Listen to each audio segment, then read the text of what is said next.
Which paints will make your painting business successful? Your customers do notice which paint you use, and they do talk among themselves about it.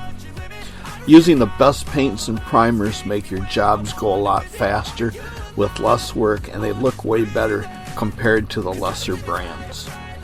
Unless it's a certain type of rental property or commercial job, use a name brand you can be proud of and has a great looking finish.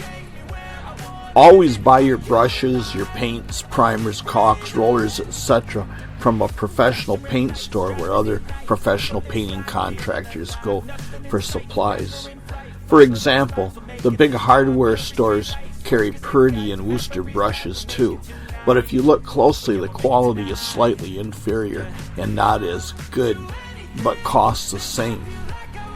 Their line of paints are not as good of quality either.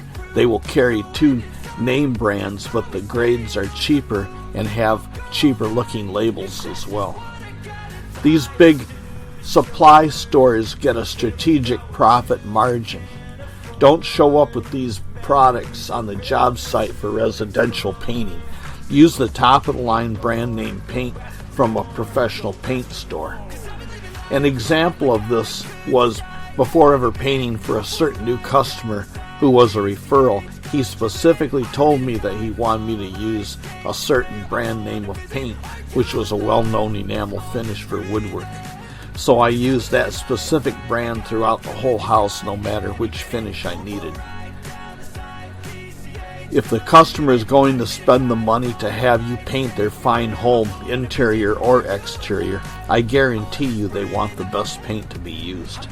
As a painter, I got hooked on using coatings that the old boys used, which were usually oil-based mid-grades of yesteryear.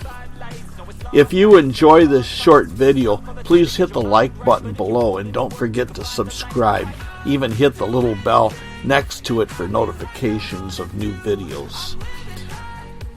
And please visit paintingbusinessman.com today and get a free report that I have listed there.